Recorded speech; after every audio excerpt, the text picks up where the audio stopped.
إله إلا الله محمد رسول الله لا إله إلا الله محمد رسول الله لا إله إلا الله محمد رسول الله.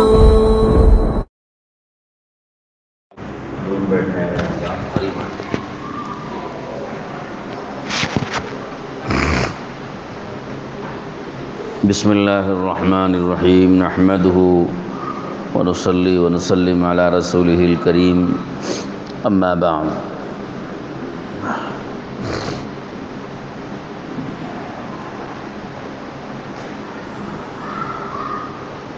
فاعوذ باللہ من الشیطان الرجیم بسم اللہ الرحمن الرحیم ثم اورثنا الكتاب الذین اصطفینا من عبادنا فمنهم ظالم لنفسه ومنهم مقتصد ومنهم سابق بالخيرات بإذن الله. صدق اللہ العظیم. بزرگوں، دوستوں، بھائیوں،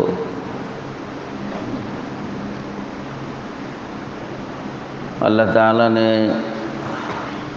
اپنے فضل و کرم سے ہم لوگوں کو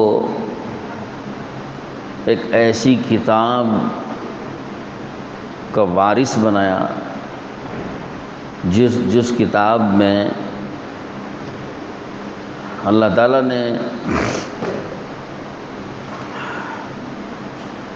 دنیا بھر کے سارے علوم بھی اس میں بھر دیے اور ساری انسانیت کی نجات کا سامان بھی اس میں رکھ دیا، اور ظاہری باطنی ہر اعتبار سے تمام قسم کی بیماریوں، شکوک شبہات کا علاج بھی اس میں رکھا، اور زندگی کے ہر شعبے اور ہر لائن کی رہبری بھی اس میں رکھی.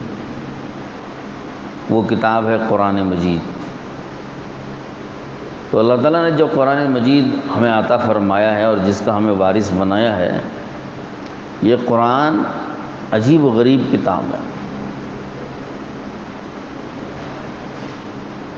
اگر ہم نے قرآن سے صحیح تعلق قائم کیا، قرآن پاک کو سیکھا، پھر قرآن پاک کو پڑھا، پھر اس کے معنی وغیرہ کو ہم نے جان لیا، اور اس کے اندر جو اللہ نے باتیں کہی ہیں اس کو ہم نے اگر سمجھا، پھر اس کو اپنے عمل میں لیا، پھر ہم نے اس کی تبلیغ اور اشاعت کی، اس کو پھیلایا، تو ہمیں سمجھ میں آئے گا کہ اس قرآن میں اللہ نے کیا رکھا ہے. تو قرآن سے صحیح طور پر وابستہ ہونا یہ ہماری عزت کا سبب اور ذریعہ ہے، اور قرآن مجید سے ہماری بے تعلقی جو ہے وہ ہماری ذلت کا سبب ہے. ہم جو اس وقت میں دیکھتے ہیں کہ پوری دنیا میں ہماری جو ذلت ہو رہی ہے، اور ہر جگہ ہم پٹ رہے ہیں، ہر جگہ ہم ستائے جا رہے ہیں، ہر جگہ ہمیں دبایا جا رہا ہے اور پیچھے ڈھکیلا جا رہا ہے، اور ہر جگہ ہمارے حقوق ہم سے چھین لیے جاتے ہیں، اور ہر جگہ یہ حال ہے کہ بہت ہی حقیر نگاہوں سے دیکھا جاتا ہے، اور جہاں ہمارا حق ہوتا ہے اس حق سے ہمیں محروم کیا جاتا ہے، وغیرہ وغیرہ. یہ جو حالات ہم دیکھ رہے ہیں، یہ سب حالات اگر ہم غور کریں تو اس کی واحد وجہ ہے وہ یہ کہ ہم نے اللہ نے جس کتاب کو ہمارے لیے اتارا تھا، اور جس میں ہمارے لیے ساری چیزوں کا یعنی سارے اسباب اس میں اللہ نے جمع کر رکھے تھے، کامیابی کے بھی، عزت کے بھی، بلندی کے بھی، راحت کے بھی، شفا کے بھی، صحت کے بھی، تربیت کے بھی، تعلیم کے بھی، ہر لائن کے، آپ جو کہو، ساری چیزوں کے اسباب جس میں اللہ نے جمع کر کے رکھے تھے، ہمارا اس کتاب سے تعلق نہیں ہے. بس سب کچھ ہمارے پاس ہے، ہم مسلمان بھی ہیں، کلمہ بھی پڑھتے ہیں، نماز بھی پڑھتے ہیں، ٹوپی بھی رکھتے ہیں، امامہ بھی باندھتے ہیں، داڑھی بھی، کرتا پاجامہ بھی، سب کچھ ہے، تسبیح بھی خوب پڑھتے ہیں، تبلیغ میں بھی خوب جاتے ہیں، اور اللہ والوں سے بھی تعلق ہے، مگر قرآن سے تعلق نہیں ہے. قرآن سے تعلق نہیں. جس قرآن سے جیسا تعلق ہونا چاہیے ویسا تعلق نہیں ہے قرآن سے، بے تعلق ہی ہے ہماری۔ تو ہم خوار ہوئے تاریخ قرآن ہو کے، وہ زمانے میں معزز تھے مسلمان ہو کر، اور آج ہم خوار ہوئے تاریخ قرآن ہو کر۔ وہ زمانے میں جتنے لوگوں کو عزت ملی تھی نا، صحابہ سے لے کے پچھلے خیر القرون میں آپ دیکھ لیجئے ہمارے اکابر تک، جن کو بھی عزت ملی، کامیابی ملی، بلندی ملی، دبدبہ، رعب، غلبہ، اور اللہ رب العزت نے سب کچھ جو کچھ ان کو نوازا تھا دنیا اور آخرت کے لائن سے، وہ سب اگر نوازا تھا تو اس کا سبب تھا قرآن۔ اگر ہم ڈھونڈیں تو اس کا سبب ہے قرآن، کیونکہ اللہ نے قرآن مجید میں ساری چیزوں کا سامان رکھا ہے۔ ہاں، ساری چیزوں کا سامان رکھا ہے۔ اگر صرف اس بات کی تشریح کی جائے تو گھنٹوں اس کی تشریح جو ہے ختم نہیں ہوگی کہ قرآن میں اللہ نے کیا کیا رکھا ہے، قرآن میں اللہ نے کیا کیا علوم رکھے ہیں۔ حضرت شاہ ولی اللہ محدث دہلوی رحمۃ اللہ علیہ قرآن مجید کا خلاصہ بتایا ہے کہ قرآن میں کیا کیا علوم ہیں، کہ کس کس طریقے سے اللہ نے قرآن میں ہم کو نصیحتیں فرمائی ہیں، تذکیر بآلاء اللہ و تذکیر بایام اللہ، تذکیر بالموت و بما بعد الموت، اور علم الجدل، اور اسی طرح سے علم الاحکام۔ 5 تو حضرت نے شاہ ولی اللہ صاحب رحمۃ اللہ علیہ نے اس میں علوم بیان کیے ہیں کہ اس میں اللہ نے 5 علوم جمع کیے۔ حضرت مولانا احمد علی صاحب لاہوری رحمۃ اللہ علیہ بہت بڑے مفسر قرآن ہمارے اکابر میں گزرے ہیں۔ حضرت نے فرمایا کہ اگر مجھ سے کوئی پوچھے مثلاً ایسے وقت میں کہ ٹرین میں مجھے سوار ہونا ہے اور ٹرین نکلنے والی ہے، بس ابھی قدم اس میں ٹرین میں رکھنے کی دیر ہے، فوراً ٹرین نکلے گی، اتنی سی دیر میں اگر کوئی مجھ سے آ کر پوچھے کہ اتنے سے تھوڑے سے وقت میں آپ قرآن مجید کا خلاصہ بتاتے جائیے، اتنی دیر میں اس وقت میں اگر آ کر مجھ سے پوچھے کہ قرآن مجید کا خلاصہ بتائیے، تو میں اس کو بتاؤں گا اتنے سے وقفے میں اور پورا قرآن مجید کا خلاصہ بتا دوں گا، اور وہ 3 چیزیں ہیں۔ کتنی چیزیں ہیں؟ 3 چیزیں ہیں۔ کیا ہے؟ فرمایا کہ پورے قرآن کا خلاصہ یہ کہ اللہ کو راضی کر لو عبادت کے ذریعے، رسول اللہ کو راضی کر لو اطاعت کے ذریعے، مخلوق کو راضی کر لو خدمت کے ذریعے۔ بس چلو ہو گئی چھٹی، جا رہا ہوں میں، السلام علیکم۔ اتنے سے وقفے میں 3 جملوں میں پورے قرآن مجید کا خلاصہ رکھ دیا۔ کیا ہے؟ اللہ کو راضی کر لو عبادت کے ذریعے، اور رسول اللہ کو راضی کر لو اطاعت کے ذریعے، اور مخلوق کو راضی کر لو خدمت کے ذریعے۔ 3 چیزوں کا خلاصہ ہے۔ تو بہرحال عرض یہ کرنا ہے کہ قرآن کی جو میں نے آیت پڑھی ابھی، اس آیت میں اللہ تعالیٰ شانو نے یہ فرمایا ہے کہ ہم نے اس قرآن کا وارث بنایا کن لوگوں کو؟ الذین اصطفینا من عبادنا، ان لوگوں کو بنایا جن کو ہم نے ہزاروں لوگوں میں سے، اپنے ہزاروں بندوں میں سے، اور لاکھوں کروڑوں اربوں خربوں بندوں میں سے جن کو ہم نے چن لیا، ان کو ہم نے اس قرآن کا وارث بنایا۔ اورثنا الکتاب الذین اصطفینا من عبادنا۔ تو اب جن کو اللہ نے لاکھوں کروڑوں اربوں خربوں میں سے چن کر کے اس قرآن پاک کا وارث بنایا، یعنی قرآن عطا کیا۔ آپ سوچو، آدم علیہ السلام سے لے کر حضور اکرم صلی اللہ تعالیٰ علیہ وسلم تک، اور حضور اکرم صلی اللہ علیہ وسلم سے لے کر قیامت تک کتنے انسان آئے ہوں گے اور کتنے انسان آئیں گے، ان سب کی تعداد کتنی ہے؟ ان سب میں قرآن مجید جن پر اتارا گیا وہ یہ اس امت محمدیہ پر ہے، اور اس امت میں بھی مسلمان اور ایمان اور کلمہ پڑھنے والوں پر یہ قرآن مجید ان کو دیا گیا ہے۔ تو یہ حضرات کتنے ہوئے؟ کتنوں میں سے یہ کتنے ہیں؟ لاکھوں کروڑوں اربوں خربوں انسانوں میں سے چند تھوڑے سے انسان جو حضور پر اور اللہ پر ایمان لائے ہیں، ان کو اللہ نے یہ قرآن دیا ہے۔ تو قرآن جن کو ہم نے دیا، اور ایسی عجیب و غریب کتاب دی جس کی تشریح گھنٹوں ختم نہیں ہو پائے گی اس قرآن مجید کی تشریح۔ اس قرآن کا وارث اللہ پاک نے اس امت کو بنایا ہے، تو اب اس امت کا کیا کام تھا؟ ایسی کتاب کا جب وارث بنی ہے یہ امت، تو اس امت کا کام کیا تھا؟ اس امت کا کام تھا کہ اس قرآن پاک سے چمڑ جاتے، اس قرآن پاک سے اپنا لگاؤ، اپنا تعلق پیدا کر لیتے، اور اس قرآن پاک سے ایسی وابستگی پیدا کر لیتے کہ واقعتاً اس قرآن کے وارث بن کے بتاتے کہ جیسے اللہ نے وارث بنایا ہے تو واقعتاً حقیقتاً اس قرآن کے ہم وارث بن کے بتاتے۔ لیکن ہم کیا ہیں؟ اللہ نے فرمایا کہ ہم تو 3 حصوں میں بٹ گئے ہیں۔ قرآن کا جن کو وارث بنایا گیا وہ 3 حصوں میں بٹ گئے۔ فَمِنْهُمْ ظَالِمٌ لِنَفْسِهِ وَمِنْهُمْ مُقْتَصِدٌ وَمِنْهُمْ سَابِقٌ بِالْخَيْرَاتِ بِإِذْنِ اللَّهِ۔ اللہ نے فرمایا ان میں سے کچھ لوگ تو ظالم بنے، ان میں سے تو کچھ وہ لوگ بنے جنہوں نے اپنی جانوں پہ ظلم کیا، اور کچھ لوگ وہ بنے جو منہم مقتصد، جو درمیانی چال چل رہے ہیں، درمیانی راہ پہ ہیں، نہ ادھر زیادہ ہے نہ ادھر زیادہ ہے، درمیانی راہ پر ہے۔ لیکن انہی میں سے کچھ وہ بندے بھی ہیں جو منہم سابق بالخیرات باذن اللہ، کہ جو اللہ کی توفیق سے خیر کے کاموں میں آگے بڑھتے چلے جاتے ہیں۔ اللہ کی توفیق سے خیر کے کاموں میں آگے بڑھتے چلے جاتے ہیں۔ سابق بالخیرات، یہ خیر کے کاموں میں آگے ہی بڑھتے چلے جا رہے ہیں۔ اب امت کے یہ 3 اللہ پاک نے قسمیں بیان کی۔ اب مجھے اور آپ کو سوچنا ہے، میں سوچوں سب سے پہلے، پھر آپ سوچو اپنے اپنے بارے میں۔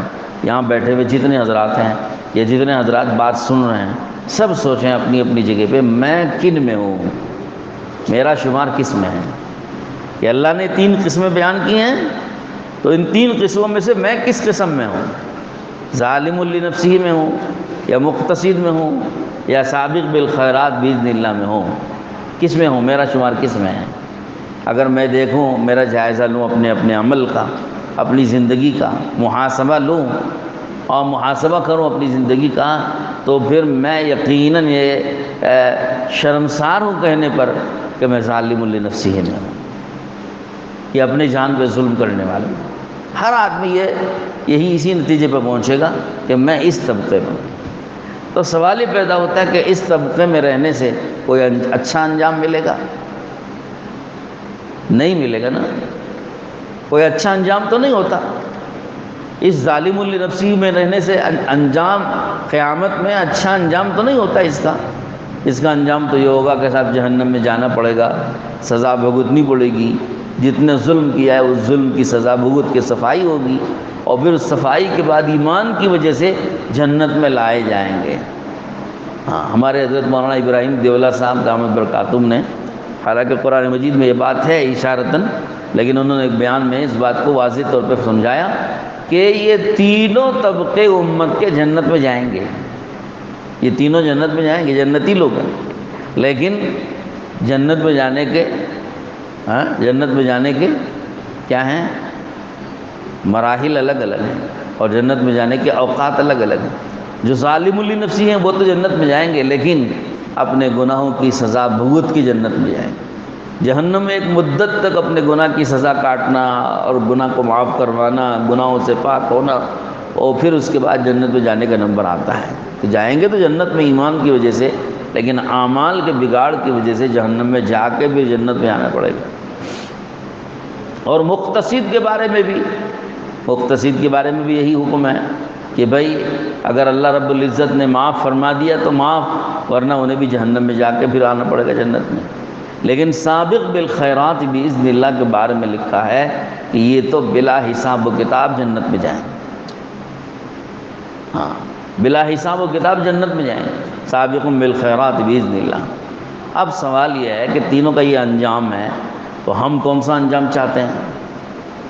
ہم سب چاہتے ہیں کہ ہمارا انجام یہ ہو کہ بلا حساب و کتاب ہم کو جنت میں اللہ پاک بھیج دے۔ تو بلا حساب و کتاب جنت میں جانے والا انجام کس عمل پہ ملے گا؟ امت کی کس قسم میں رہنے پہ ملے گا؟ کہ پھر ہم کو ملے گا تو یہ سابق بالخیرات باذن اللہ والی قسم میں رہنے پہ ملے گا کہ خیر کے کاموں میں آگے بڑھنے والے اگر رہیں گے دنیا میں تو یہ انجام ہوگا مرنے کے بعد کہ جنت میں بلا حساب و کتاب جائے۔ اب سن لیجئے، بہت مختصر تشریح کرنا ہو تاکہ وقت تھوڑا سا لمبا نہ ہو جائے، مختصر وقت میں بات آ جائے۔ اب جو طبقہ جو شخص یہ چاہتا ہے کہ بلا حساب و کتاب جنت میں جاؤں، تو اس کے لیے یہ شرط ہے کہ دنیا میں سابقون بالخیرات باذن اللہ والے طبقے میں رہے۔ اب سابقون بالخیرات باذن اللہ، خیر کے کاموں میں آگے بڑھنے والے کون لوگ ہیں؟ حضرت عبداللہ بن مسعود رضی اللہ عنہ نے اس کی تشریح فرمائی ہے۔ اس کا خلاصہ یہ ہے کہ خیر کے کاموں میں آگے بڑھنے والے وہ لوگ ہیں جو کرنے کے کاموں میں فرائض کو بھی انجام دیتے ہیں، جو فرض ہے وہ بھی انجام دیتے ہیں۔ سن لو اچھی طرح سے تاکہ اللہ پاک عمل کی توفیق دے دے ہم کو۔ اور نیت بھی کر لیجئے، رمضان ہے، بہت مبارک رات ہے، بہت مبارک مجلس ہیں، بہت پاکیزہ جگہ پہ بیٹھے ہوئے ہیں، اعتکاف میں بھی بہت سارے لوگ ہیں۔ نیت کر لیجئے، ہو سکتا ہے اللہ پاک اس نیت کی برکت سے توفیق دے دے۔ کبھی مولانا فرما رہے تھے نا، کون کس کے حوالے سے اتباع سنت کی اللہ توفیق دے دے؟ ہاں، مجدد الفسانی رحمۃ اللہ علیہ۔ تو آدمی اتباع سنت کی اللہ سے توفیق مانگ لے، تو ہم اگر اس رات میں اللہ سے توفیق مانگ لیں گے کہ اللہ ہم کو سابقون بالخیرات باذن اللہ والے طبقے میں شامل فرما لے، بلا حساب و کتاب جنت میں جانے والے لوگ ہیں، اور دنیا میں ہر خیر کے کاموں میں آگے بڑھنے والی جو جماعت ہے اس جماعت میں ہمیں شامل فرما لے، تو اللہ سے دعا مانگ لے۔ اللہ کی ذات سے کوئی بعید نہیں ہے، توفیق اگر دینے پہ آتا ہے، فضیل بن عیاض جیسے ڈاکو کو ولی اللہ بنا سکتا ہے، ہاں، اور ہندہ جیسی عورت کو جس نے حضرت حمزہ رضی اللہ عنہ کا کیا چبایا تھا؟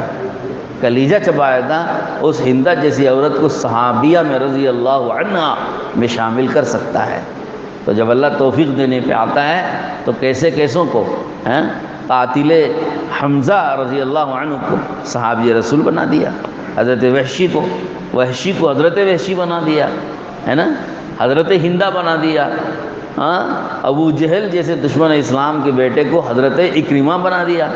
تو جب توفیق اگر اللہ پاک دینے پہ آتا ہے تو کیسوں کو کہاں پہنچ جائے، ایسے ویسے کیسے ہو گئے، ہے نا ایک شعر، ایسے ویسے کیسے ہو گئے تھے تو دنیاوی اعتبار سے ایسے ذلیل و خوار، لیکن اللہ رب العزت نے جب نوازنے کا ارادہ فرمایا تو اتنا نوازا کہ اللہ نے ان کو عزت کی چوٹیوں پہ دین کے اعتبار سے بلندی پہ پہنچا دیا۔ تو لہذا اللہ کی توفیق پر ہے، تو اس لیے اللہ سے توفیق مانگ لیجئے کہ اللہ ہم کو توفیق عطا فرما دے۔ میں بھی نیت کرتا ہوں کہ اللہ ہم سب کو بھی سابقون بالخیرات باذن اللہ میں شامل فرما لے، بولو آمین انشاءاللہ۔ تو نیت کر لیجئے۔ تو لہذا اب کون لوگ ہیں جو خیر کے کاموں میں آگے بڑھنے والی جماعت میں شامل ہونا چاہتے ہیں؟ تو پھر اس کے لیے سب سے پہلا کام حضرت ابن مسعود رضی اللہ عنہ کی تشریح کے مطابق پہلا کام یہ کہ سارے فرائض کو انجام دینا، جتنے فرائض ہیں، ایمانیات میں فرائض ہیں، عبادتوں میں فرائض ہیں، معاملات میں فرائض ہیں، معاشرت میں فرائض ہیں، اخلاقیات میں فرائض ہیں، فرض ہیں، بہت ساری چیزیں وہ معلوم کرنا ہے اور ان فرائض کو ادا کرنا ہے۔ کریں گے انشاءاللہ۔ ہم سمجھتے ہیں، ایک صاحب کہنے لگے کہ ہم نے تو سمجھا تھا کہ اسلام میں 5 ہی فرض ہیں اسلام میں 5 ہی فرض ہیں، تو آپ نے اتنے سارے فرائض کہاں سے بیان کرنے شروع کر دیے؟ یہ سب تم مولوی لوگ اپنی طرف سے بولتے ہو تو انہوں نے کہا کہ اسلام نے تو 5 ہی فرض بیان کیے حدیث میں۔ تو وہ سمجھتے تھے کہ صاحب اسلام کے 5 ہی فرض ہیں، کلمہ، نماز، روزہ، زکوٰۃ، حج، بس چھٹی، 5 ہی فرض ہیں۔ تو سمجھتے ہیں بہت سارے لوگ ایسے ہی کہ 5 ہی فرائض ہیں اسلام میں اور کچھ نہیں ہے، حالانکہ دین کے ہر شعبے میں فرائض ہیں، معاملات کے فرائض ہیں، معاشرت کے فرائض ہیں، اخلاق کے فرائض ہیں، اور عبادتوں کے فرائض ہیں، ایمانیات کے بھی فرائض ہیں، ہر شعبے کے فرائض ہیں، فرض ہیں۔ وہ فرائض ہم جانتے نہیں، اللہ معاف فرمائے، علم کی کمی کی وجہ سے ہم جانتے نہیں، فرضوں کو نہیں جانتے۔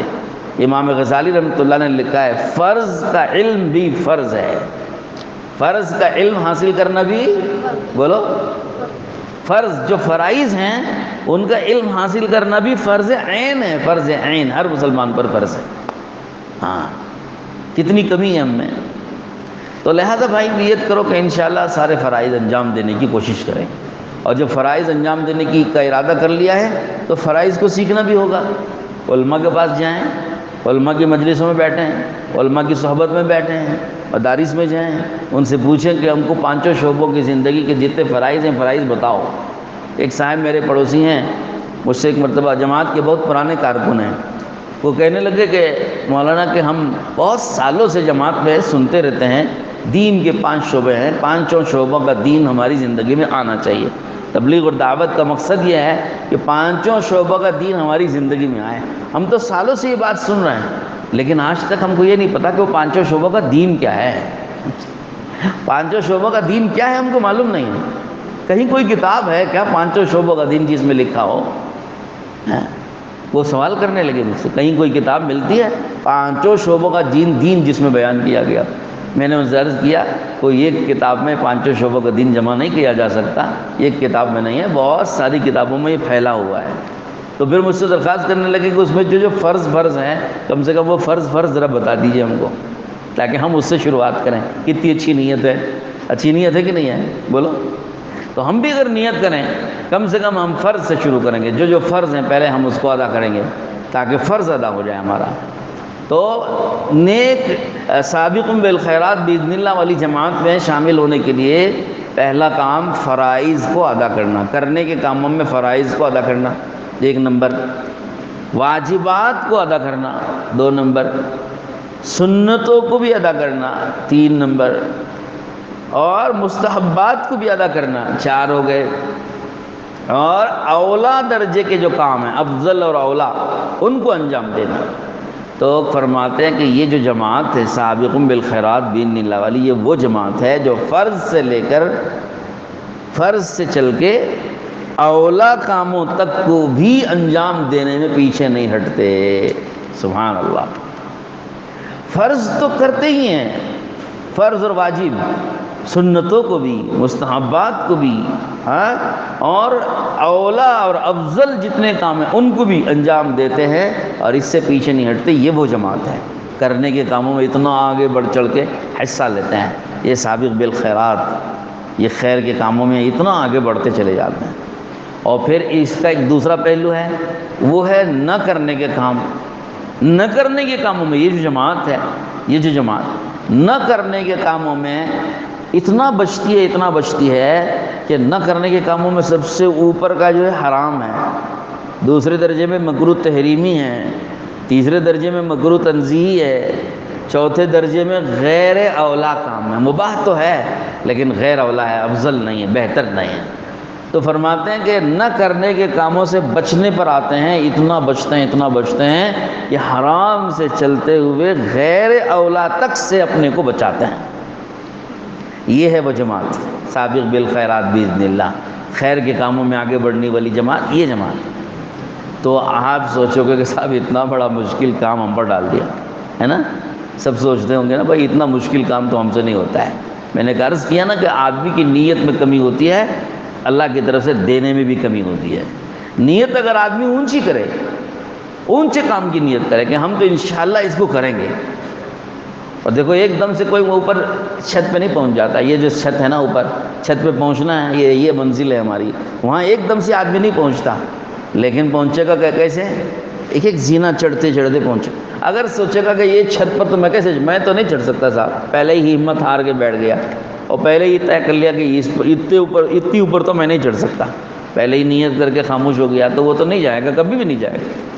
لیکن اگر اس نے دیکھا کہ یہاں تک پہنچنے کا راستہ کیا ہے، تو نے کہا اس کو بتایا گیا کہ یہ سیڑھی ہے، اس میں تو ایک زینہ ہے، تو آ کے اس کو بتایا گیا کہ آپ وہاں تک جانا ہو نا تو یہ ایک زینہ چڑھیے پہلے۔ اب وہ ایک زینہ چڑھ گیا، کیا چڑھ سکتے نہیں چڑھ سکتے؟ ہاں وہ چڑھ سکتا ہوں۔ پھر ایک زینہ اور چڑھیے، اور چڑھ گیا، تو کیا ہوا؟ چڑھ سکتے نہیں؟ ہاں چڑھ سکتا ہوں۔ ایک زینہ اور چڑھیے، چڑھ گیا، چڑھ سکتے نہیں چڑھ سکتے؟ ہاں چڑھ سکتا ہوں۔ اسی طرح سے ایک زینے پر آپ اس کو چڑھاتے جاؤ، وہ چڑھتا رہے گا، ایک وقت میں منزل پہ پہنچ گئے۔ اب اس سے پوچھو کہ منزل تک پہنچ گیا کہ نہیں پہنچ گیا؟ پہنچ گیا۔ کیسے پہنچ گئے؟ ایک دم سے پہنچے کہ ایک زینہ چڑھتے پہنچے؟ ایک زینہ چڑھتے۔ اب ایک آدمی کو اگر آپ وہ منزل بتاؤ اور وہ اس منزل کو دیکھ کے پہلے ہی نیت کر لے گا بھائی یہاں تک تو میرے بس میں نہیں ہے، تو وہ تو کبھی نہیں ہمت نہیں کرے گا، کبھی بھی اس منزل تک نہیں پہنچے گا۔ لیکن اگر اس کو وہاں تک پہنچنے کا راستہ بتا دیا جائے کہ بھائی ایک زینہ چڑھتے وہاں تک پہنچتے ہیں، تو پھر ہر آدمی ہمت کر سکتا ہے۔ میں بھی ہمت کر سکتا ہوں، آپ بھی ہمت کر سکتے نہیں کر سکتے؟ کرو گے ہمت انشاءاللہ؟ ہمت کرنا ہے، نیت کرنا ہے۔ حضرت تھانوی رحمۃ اللہ علیہ کے تعلیمات میں یہ بات ملتی ہے کہ آدمی کو دین کی کسی بھی منزل میں پہنچنے کے لیے، ترقی کرنے کے لیے ہمت ضروری ہے۔ کیا ہے ضروری؟ بولو۔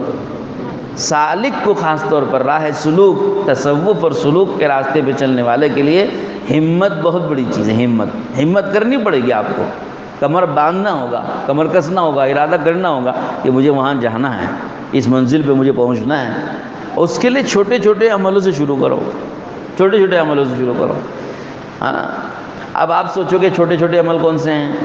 چھوٹے چھوٹے عمل ہیں آداب، مستحبات، سنتیں، یہاں سے شروع کریں۔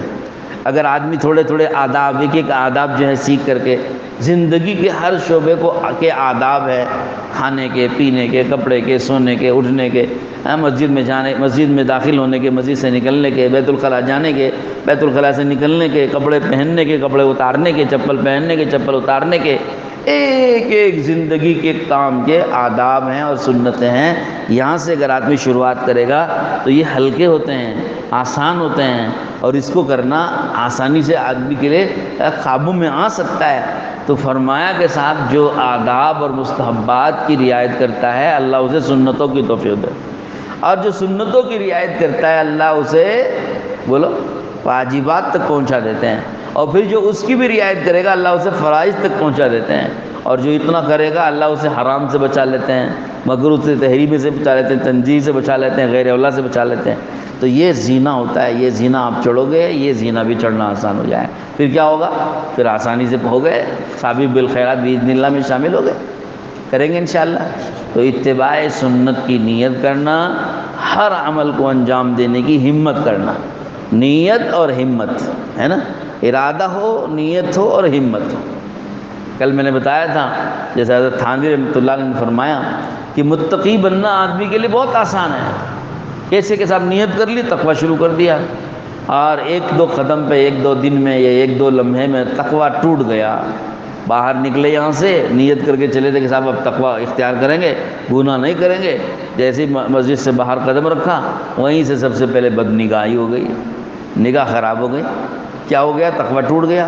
تو حضرت فرماتے ہیں کہ ہمت مت ہارو، مایوس مت ہو گئے صاحب وہ تو میں تقوی کی نیت کیا تھا، تقوی تو چلا گیا، میرے بس میں نہیں ہے۔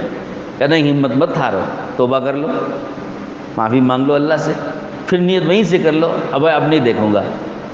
اب گھر پہنچنے تک تو بچے رہو گے، ہو سکتا ہے گھر پہنچتے پہنچتے راستے پھر کہیں نیت خراب ہو جائے، وہ تقوی ٹوٹ جائے، پھر ہمت نہیں ہارنا۔ شیطان کیا کرتا ہے، ہمارے بزرگوں نے لکھا ہے، صوفی کو اور نیک عمل کرنے والے کو یا سالک کو شیطان سجے مایوسی میں ڈال کے پیچھے ڈھکیلتا ہے۔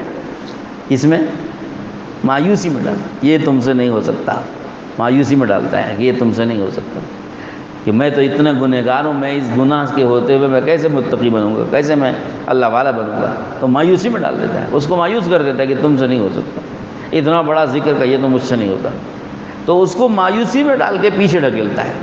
تو ہمارا تو طریقہ یہ کہ صاحب مایوس نہیں ہونا ہے اور ہمت نہیں ہارنا ہے، ہمت کرنا ہے، آگے بڑھنا ہے، اور اللہ سے بڑی بڑی نیت کر کے خوب دعائیں مانگنا ہے۔ اللہ تعالیٰ توفیق نصیب فرمائے۔